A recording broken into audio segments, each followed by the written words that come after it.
मेरा पिछले 4 साल का 20 डेज प्लेज का एक्सपीरियंस और पिछले 13 साल का ओवरऑल टीचिंग एक्सपीरियंस, जहां पे मैंने being a head of department young age में लेकर एक बेसिक टीचर की तरह सब कुछ करके देख लिया। मैंने अपना ये एक्सपीरियंस इन 3 स्टूडेंट्स पे लगाया सो दैट मैं तुम्हारा टाइम बचा सकूं और तुम्हें ये पूरी बुक्स जो है वो पढ़नी ना पड़े, बोरिंग ना लगे और कुछ इंटरेस्टिंग भी हो जाए।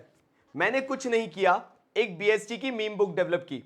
ये पूरी की पूरी टर्म 1 की बुक से तुम 3 घंटे के अंदर अंदर अपना पूरा बिजनेस स्टडीज का टर्म 1 का सिलेबस कंप्लीट कर सकते हो, और वो भी हंसते हंसते, क्योंकि इसके अंदर वो पूरे मीम्स दिए हुए हैं जिससे तुम हर एक चीज रिलेट कर सकते हो। प्लस तुम्हें इससे सारे एमसीक्यूज और असर्शन रीजंस बनेंगे, बिकॉज मैंने वो सारी चीजें पॉडकास्ट में कवर की है, ना कि ये बुक के सहारे बैठा हूं मैं। तो अगर तुम सपोर्ट दिखाना चाहते हो तो जाओ, अमेजन का लिंक मैंने डिस्क्रिप्शन में दिया हुआ है, तुम्हारा टाइम बचेगा, तुम्हें रीड करने की जरूरत नहीं है, तुम्हें सिर्फ बुक खोलनी है, पॉडकास्ट सुनना है और 2-3 घंटे में तुम्हारा पूरा टर्म 1 का सिलेबस कंप्लीट। डिस्क्रिप्शन में लिंक है, सपोर्ट दिखा देना।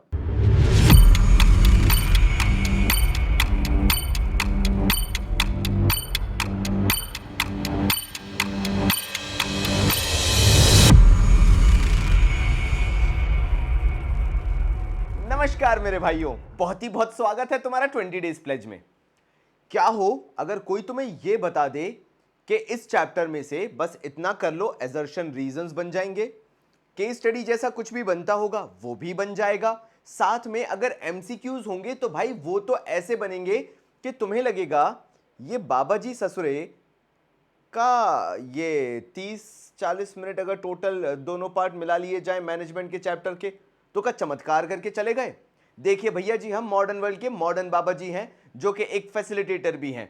तो बिना किसी देरी के आरंभ करते हैं कूल इंट्रोडक्शन के साथ।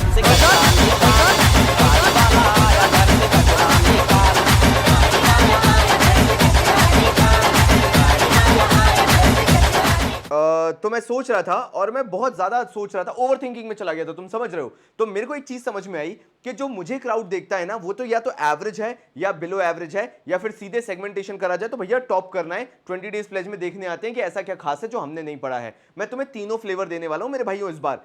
तो बात सिंपल सी है, बिजनेस का जो भी चैप्टर करवाऊंगा ना, हर चैप्टर किसी ना किसी कहानी पे बेस्ड होगा, और ये वाला चैप्टर जिस कहानी पे बेस्ड है उसका नाम है अपन का परिवार, मतलब हमारा परिवार। यानी तुम्हारा अलग परिवार, मेरा अलग परिवार, मतलब कंफ्यूज मत करो, तुम समझ गए। I am talking about your family. चलो यार, मैनेजमेंट की बात समझते हैं, क्योंकि मुझे मालूम है कि तुम्हें मैं मैनेजमेंट तब तक समझा नहीं सकता जब तक मैं तुम्हें पिक्चराइजेशन, विजुअलाइजेशन ना करा दूं। सोच के देखो, अगर तुम्हारे घर में देखा जाए तो दो ऐसे प्राणी हैं जो बेस्ट कॉम्बिनेशन बनाते हैं एक परिवार को परिवार बनाने के लिए। तुम्हारे पापा जो फाइनेंसेस देते हैं, यानी पैसा कमा के लेके आते हैं। मैं एक टिपिकल मिडिल क्लास फैमिली की बात कर रहा हूं, ठीक है। इसमें कोई बड़ा कोई छोटा नहीं है, सबकी रिस्पॉन्सिबिलिटी अपने हिसाब से है। हमारी मातेश्री की बात कर लेते हैं, पूरा घर संभालती हैं, पिताजी को संभालती है, तुम जैसे गधे को संभालती है, मतलब वो भी अपना माहौल बना के रखती है कि यार नहीं, मुझे सबको साथ लेके चलना है। So think about your father as the board of director and think about your mother as the manager of the house. मतलब पिताजी कितना भी पैसा लगा दें, मम्मी की चलती है घर में। अगर मम्मी ने बोल दिया हाँ तो हाँ है, मम्मी ने बोल दिया ना तो ना है। अब मैं आता हूं जो यहां पे प्रैक्टिकलिटी में लिखा हुआ है, ध्यान दो। अगर मैं मैनेजमेंट की बात करूं, process of getting things done. Management एक ऐसा प्रोसेस है जो कि काम करवा के देता है। अब यहां पे एक चीज मैंने स्किप कर दी, क्योंकि मेरे को तुम्हारे दिमाग में वो चीज डालनी है by the way of your imagination. Simple सी बात है, management is the art of getting things done through others, और the process of getting things done through others. Oh shit, मैंने बोल दिया, management is the art of getting things done through others. मेरे को दिमाग में भी नहीं आया, बिकॉज वो डेफिनेशन मुझे बहुत अच्छे से याद है। सो एक चीज समझो, मम्मी काम खुद से करती है, बट दैट डजंट मीन कि वो तुम्हें काम नहीं देती है, तुम्हारी बहन को काम नहीं देती है, तुम्हारे बड़े भाई को या छोटे भाई को काम नहीं देती है। हाँ, वो बोलती है तुम्हें जब पढ़ना है तो पढ़ाई करो, लेकिन कुछ कुछ काम ऐसा है जो वो तुम्हें भी डेलीगेट करती रहती है। वो चीज तुम्हें हमेशा उस घर के अंदर देखने को मिलेगी जिस घर में तुम जी रहे हो, रह रहे हो। ये क्या है? ये मैनेजमेंट का एक छोटा सा एसेंशियल पार्ट है कि you can not do everything alone. तुम अकेले सारे काम नहीं कर सकते हो। You always need a support, तुम्हें हमेशा सपोर्ट चाहिए रहेगा। सो मैनेजमेंट का कभी भी मतलब नहीं होता you yourself will be doing all the work, तुम अकेले सारा काम कर रहे होगे। मैनेजमेंट का ये काम नहीं होता है। मैनेजमेंट का सिंपल काम है, तुम भी करो, बाकी सबसे भी करवाओ, ग्रुप में काम करो। यानी यहां पे सिंपल सी एक डेफिनेशन के अंदर से क्वालिटी या फीचर जो निकल के आया, वो निकल के आया ग्रुप एक्टिविटी। मैंने तुम्हें ऑलरेडी ये समझा दिया कि मैनेजमेंट के अंदर you being a manager you are also doing the job, but तुम्हारे साथ साथ जो तुम्हारे सबॉर्डिनेट्स हैं वो भी काम कर रहे हैं। And that is the reason जब तुम टर्म 2 में आओगे और ये 20 डेज प्लेज उठा के देखोगे, आय हाय चुम्मेश्वरी क्या रिलेशन निकल के आएगा, तुम्हें समझ में भी नहीं आएगा कि तुमने कैसे लिंक जोड़ लिए मेरे इन 20 डेज प्लेज से। तो चलो, process of getting things done मैंने यहीं तक लिखवाया था, बट थ्रू अदर्स ये मैं समझा चुका हूं, with the aim of achieving goals. देखो भाई, मैनेजमेंट इनकम्प्लीट है अगर उसके पास कोई डायरेक्शन नहीं है। आज तुम्हारी मम्मी तुम्हें लेके इतनी ज्यादा सीरियस क्यों है, या मतलब मैं यहां पे आता हूं, एक चीज यहां पे बताना चाहता हूं, वो था कहां गया, ऑल परवेसिव। मतलब आज के टाइम में ऐसा क्यों होता है कि मम्मी अगर तुमसे परेशान है, तुमसे गुस्सा है, तो तुम्हारी बहन से भी उतनी ही चिड़ी हुई रहती है। पता है क्यों? बिकॉज मम्मी को एक चीज फील होने लगती है, everything is not going right according to the plan. Goal oriented वाली बात वहीं से निकल के आई। देखो यार, बात सिंपल सी है, कोई भी मैनेजमेंट क्या सोच के चलता है कि कोई तो ऐसा गोल होगा जो हमें अचीव करना है। That is the thought process of the management. सोचो यार, मैं अगर एक बिजनेस खोलूंगा, चल यार प्रॉफिट नहीं हो रहा, शुरुआत का टाइम पीरियड है, यार एटलीस्ट सेल्स तो बढ़े मेरी, चले यार सेल्स बढ़े ना बढ़े, एटलीस्ट मैं बिजनेस को सर्वाइव तो कर लूं, प्रॉफिट कमाऊं ना कमाऊं, बेयर मिनिमम इतना रेवेन्यू जनरेट कर लूं कि वो कॉस्ट के बराबर हो जाए। मतलब मैनेजमेंट जो है ना, वो भी दिमाग चलाता है। देखो, 3 तरीके से मैनेजमेंट का दिमाग चलेगा, मेरी बात को ध्यान से समझो।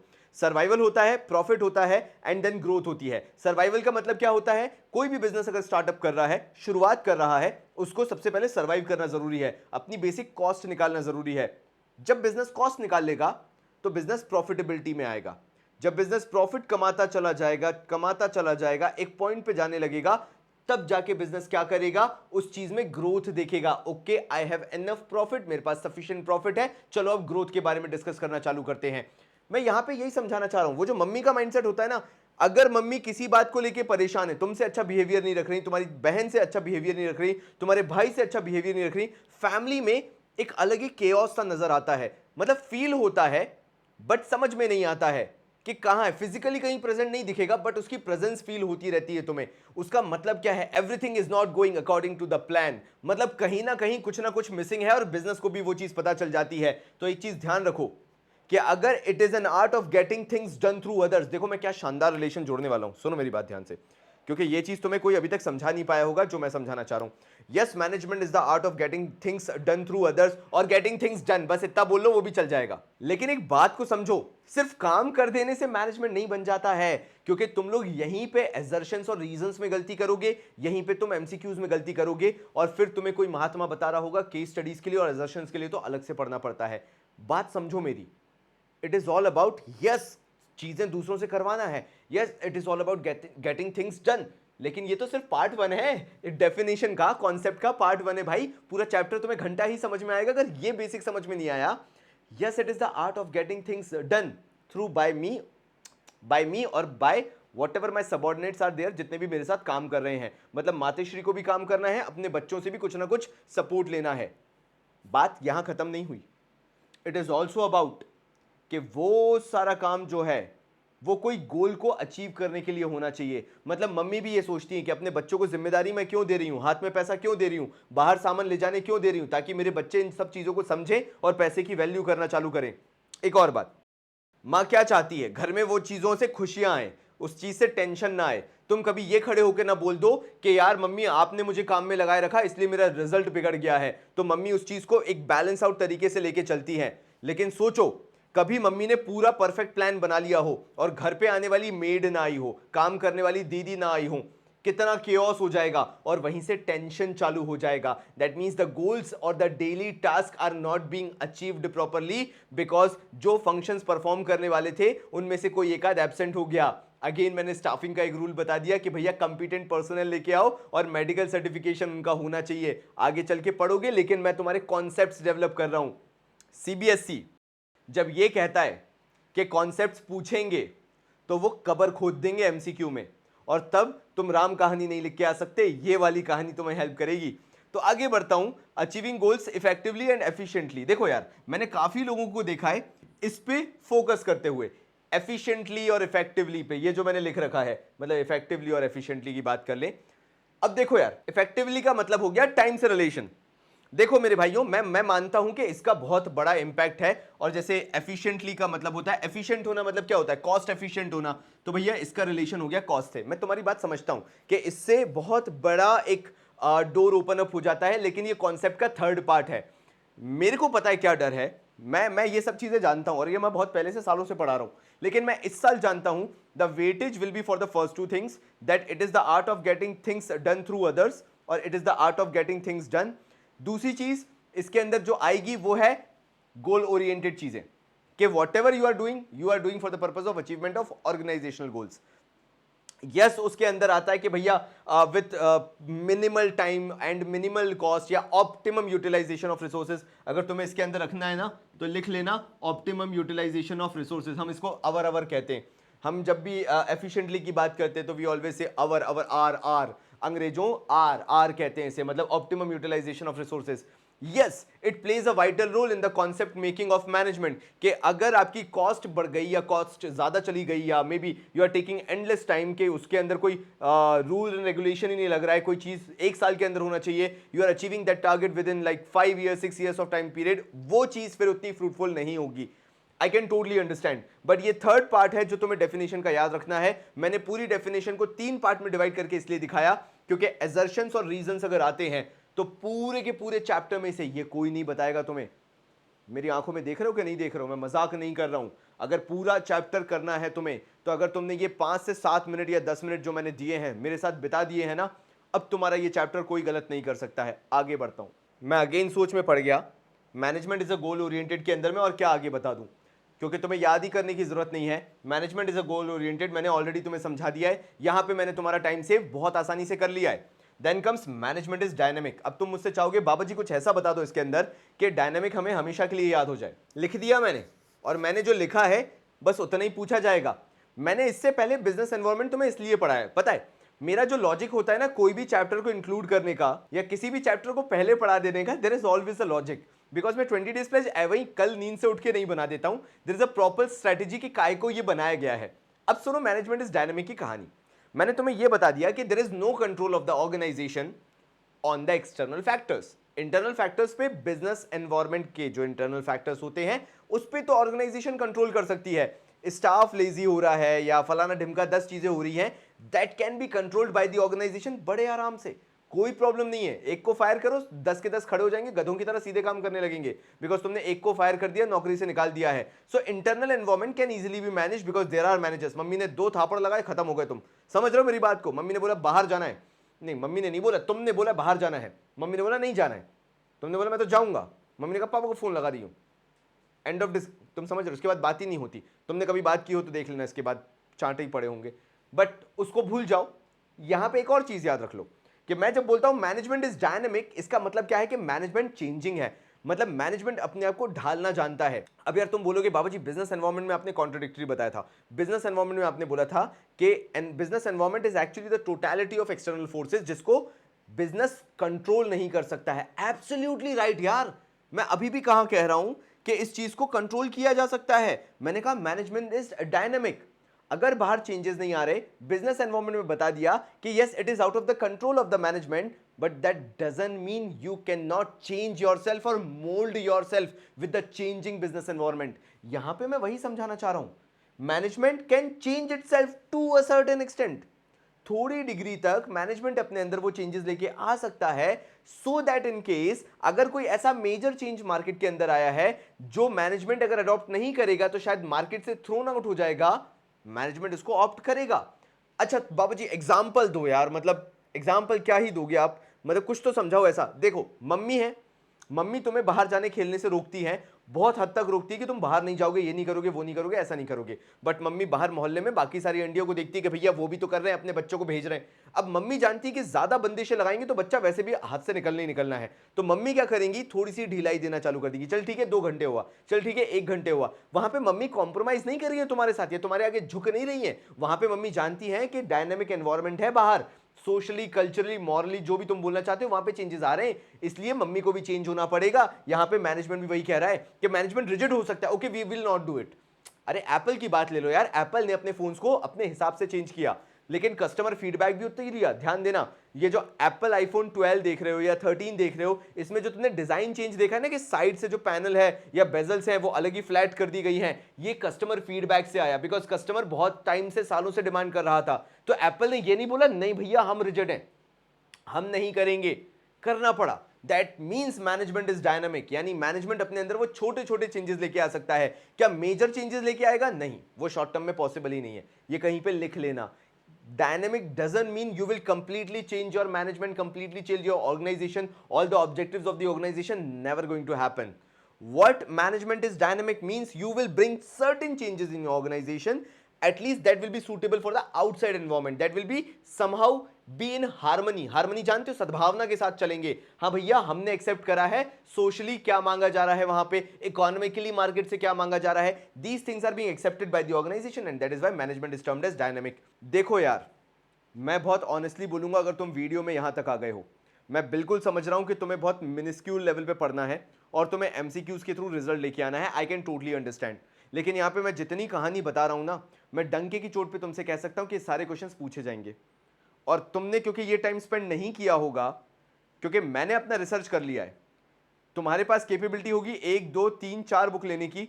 हम लोग क्या करते हैं, पब्लिशर को फोन लगाए, लाओ भैया 100 बुक ले आओ, और उसके बाद 20 डेज प्लेज को बनाते हैं। खुद की जेब से पैसा देना पड़ा, वो भी दिया, ताकि तुम्हें वो 100 150 बुक ना पढ़नी पड़े जो हमें पढ़नी पड़ रही है, सो दैट एटलीस्ट तुम्हारा रिजल्ट बन सके। एंड हम जानते हैं कहाँ क्वेश्चन पूछा जाएगा, तो जहां पे भी तुम मुझे खींचता देखो ना, इनडायरेक्टली हिंट मान लेना कि वो क्वेश्चन आने वाले हैं। एनी हाउ एनीवे, डायनेमिक में जैसे एग्जांपल दिया मैंने तुम्हें। फिर बात करते हैं intangible. I won't explain this much because इसके अंदर कुछ ऐसा है नहीं। Management is basically a force. घर में अगर मातम जैसा माहौल होता है, माहौल, इंटेंजिबल इज एक्चुअली माहौल। तो तुम्हें जो माहौल दिखता है ना कि अरे यार घर में सब लोग अजीब से हो रहे हैं, एक दूसरे से बात नहीं कर रहे, that becomes intangible. So management is basically a force that can not be seen, उसको आप देख नहीं पाओगे बट उसकी प्रेजेंस को फील कर पाओगे। सो ये एक ऐसी चीज है जो फीलिंग से जुड़ी हुई है भैया, दैट कैन बी फेल्ट। इसको आप मतलब अलग ही फील करो।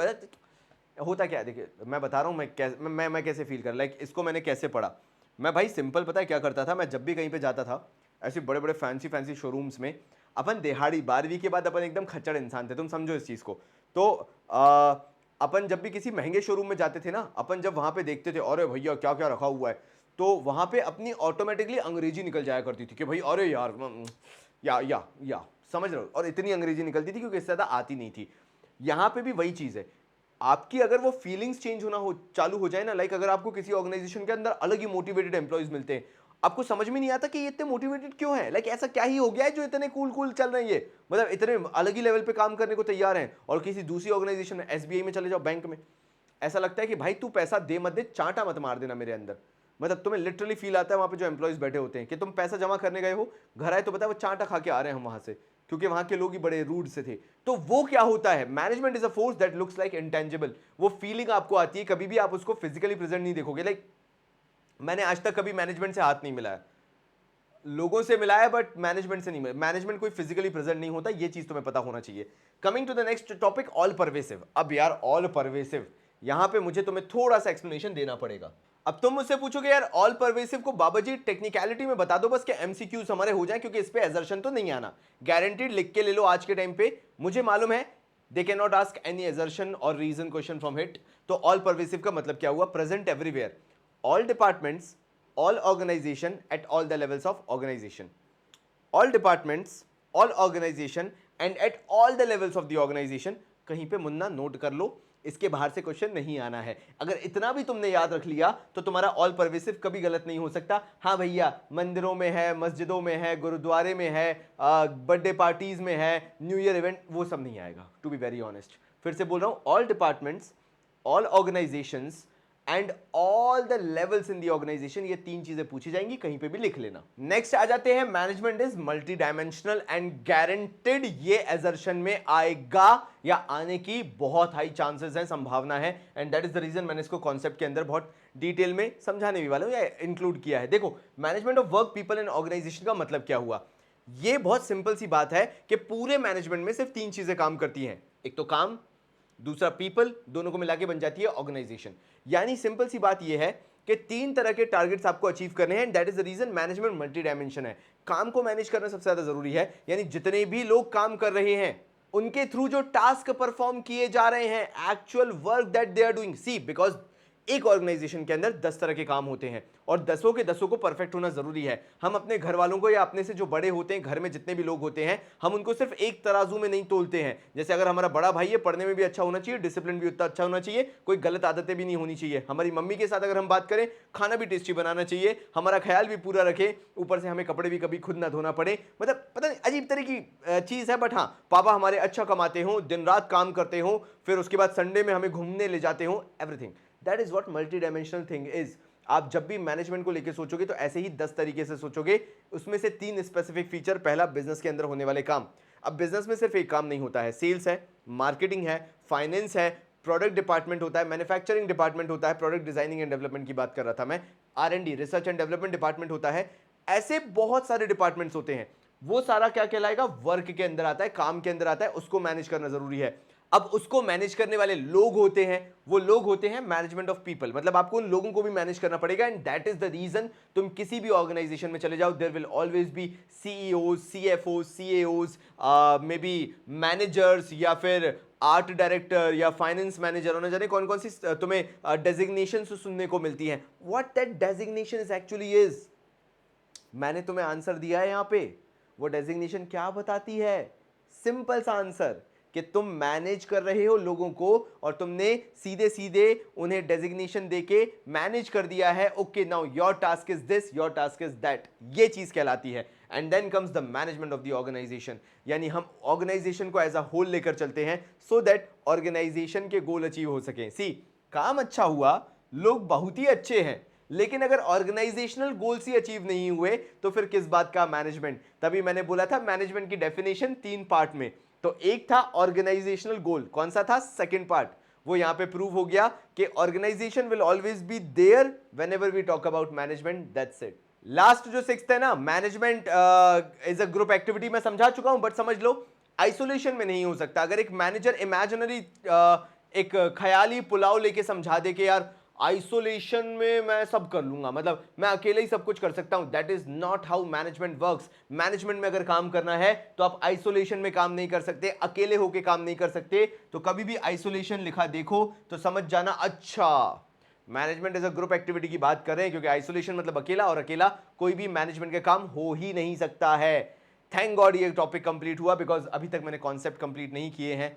अगर तुम्हें नहीं पता हो तो यहां देखो, मेरी नेक्स्ट स्लाइड आ रही है जिसके अंदर मैंने और नोट्स बनाए हैं जो तुम मेरे साथ बनाओगे। ये कॉन्सेप्ट्स को मैं बहुत बेसिक तरीके से समझाऊंगा, बिकॉज मुझे लगता था कि कुछ चीजें शायद छूट जाएंगी मैनेजमेंट के कॉन्सेप्ट्स में, इसलिए मैं और डिटेल में चला गया। बिकॉज व्हाट आई थिंक इस पूरे चैप्टर में से ये जो पोर्शन मैं करवा चुका हूं उसमें से ज्यादा क्वेश्चंस आएंगे।